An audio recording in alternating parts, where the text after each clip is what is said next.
أو شرقية أو غربية أو قبلة أو شمالية، هولا سلطان عزية شرف دينا دين منا، شرف دينا دين منا. من كتاب رواد الفلكلور السنجاري هاشم جلال حجي، سيرة حياة الفنان ميرزا درويش حسين.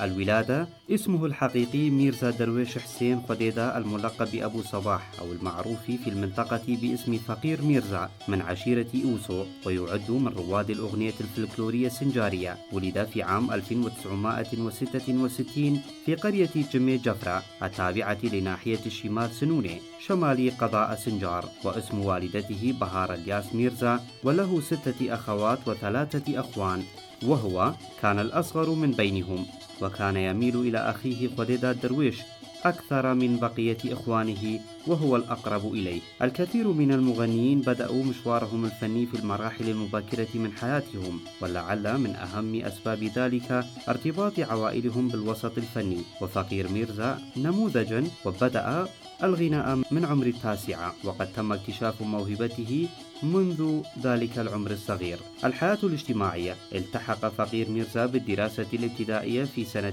1972، وبعد مرور 2 وفي ذلك العمر الصغير بدأ العزف على آلة الطنبور البزق، ويوما بعد يوم تعلم وأتقن آلة الطنبور أكثر فأكثر، وعشق الأغاني الفلكلورية.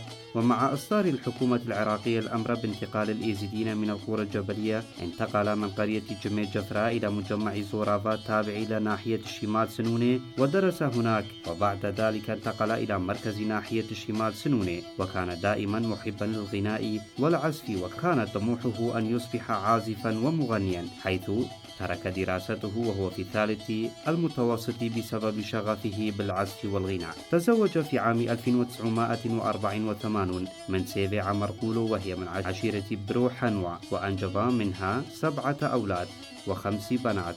أولاد هم صباح، بركات، وحيد، درويش، برهيم، قحطان، سلمان، وبنات وهن شارستان، ميان، ونسى، الماس، طواف. وفي عام 1985 التحق بالسلك العسكري مع أقرب صديق له، وهو جيلي شيخ موسى، واستمر في الخدمة العسكرية لمدة 3 سنوات. وبعد توقف الحرب العراقية الإيرانية حرب الخليج الأولى ب2 بدأ الاجتياح العراقي لدولة الكويت في عام 1990، حيث قضى فقير ميرزا خدمته العسكرية هناك لمدة 1 سنة. وفي عام 1999 اتجه فقير ميرزا مع عائلته إلى مجمع اليرموك بورق التابع لناحية الشمال سنونة، واستقر هناك لمدة 15 عاما.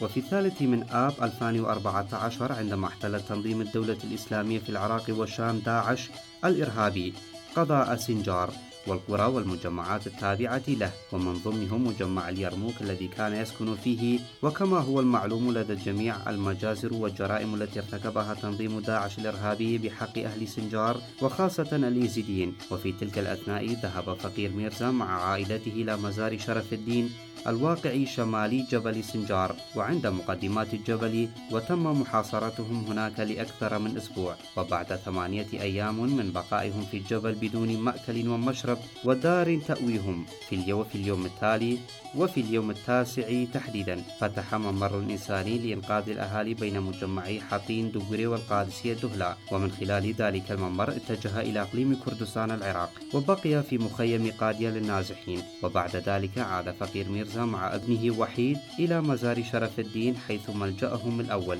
ودافعوا عن مقدساتهم وأرضهم ووطنهم العراق بكل شجاعة بالأسلحة الخفيفة والمتوسطة، واستمروا في القتال على الرغم من أن الدواعش كانوا يمتلكون الأسلحة الثقيلة، والإيزيديون دافعوا عن أنفسهم ولا يخشون من الموت، وكانوا يقاتلون بكل شجاعة وبسالة. وبعد تحرير سنجار من دنس عناصر تنظيم داعش الإرهابي، عاد مع عائلته إلى بيته في مجمع اليرموك بورك، لا يزال هناك. الحياة الفنية: يعد أستاذا ورائدا في الفلكلور السنجاري الأصيل، أيضا محبا للفلكلور السنجاري، ويعد واحدا من عشاق الصوت المغني الفلكلوري الراحل شيخ موسى سليمان. وفي سنة 1974 بدأ العزف على آلة الطنبور البزق، وكذلك بدأ الغناء الفلكلوري.